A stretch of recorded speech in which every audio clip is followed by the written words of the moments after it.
colère, quelles sont les raisons déjà? La première chose, c'est que souvent qu'il y a une valeur qui n'a pas été respectée ou une règle en fonction d'une valeur. Imaginez, j'ai la valeur engagement. Un ami s'est engagé de venir m'aider à faire un déménagement telle date. Et puis, la veille, il s'annule parce qu'il a quelque chose de mieux à faire. Ma valeur engagement est remise en question, je me mets en colère.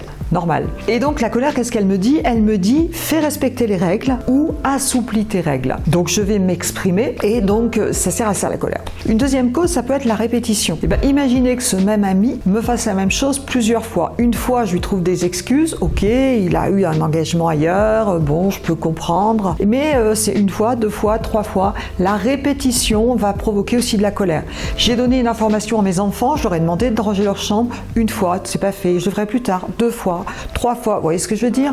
Ça peut provoquer la colère. Ça peut être aussi l'interprétation de l'intention. Si vous avez vu ma vidéo sur la notion du modèle du monde, vous savez qu'on ne fait qu'interpréter et que souvent les conflits ou la colère, c'est lié à mon interprétation.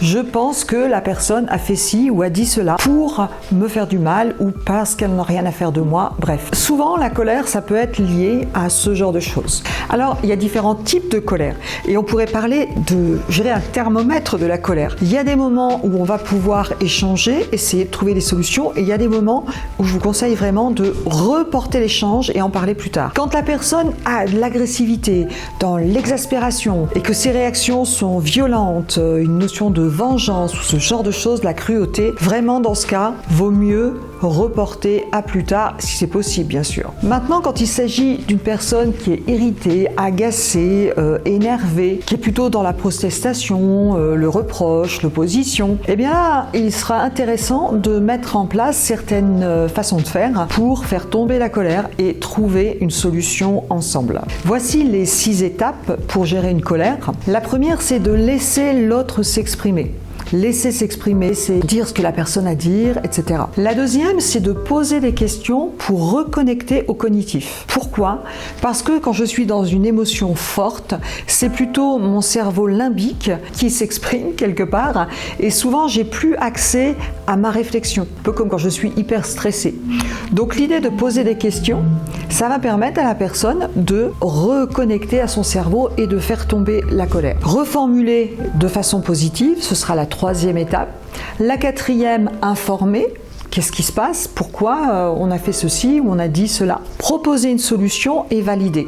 D'ailleurs, ces techniques sont très bien utilisées par ces personnes qui font le service après-vente, par exemple.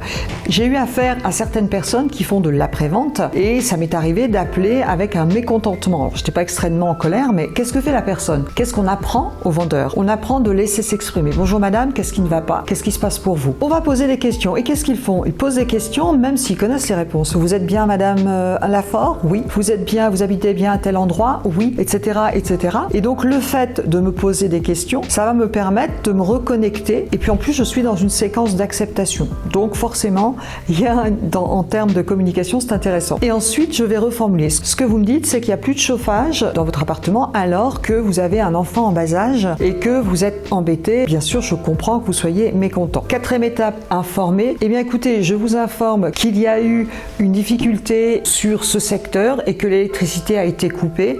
Les équipes sont en cours pour réparer le circuit. Je vous propose en attendant de contacter tel service où on met à disposition telle chose pour vous.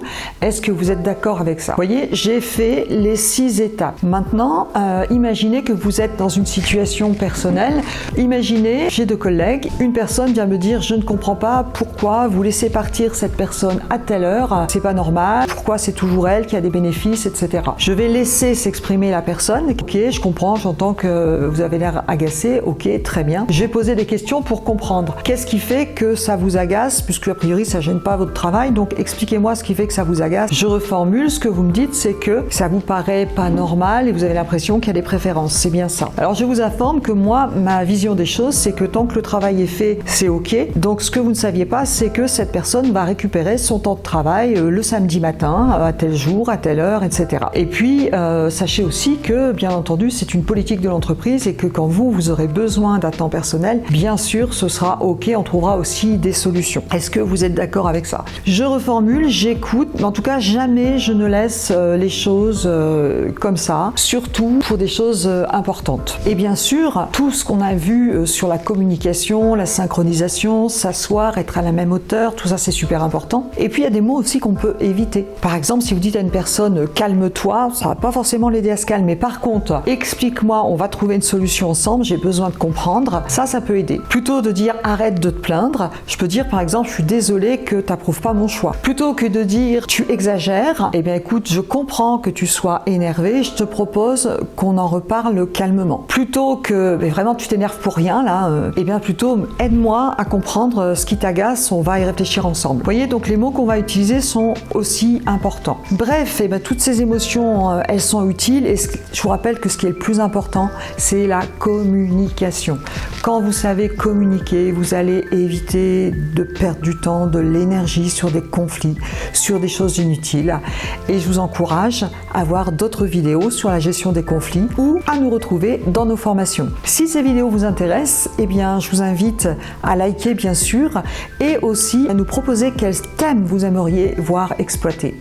À très bientôt.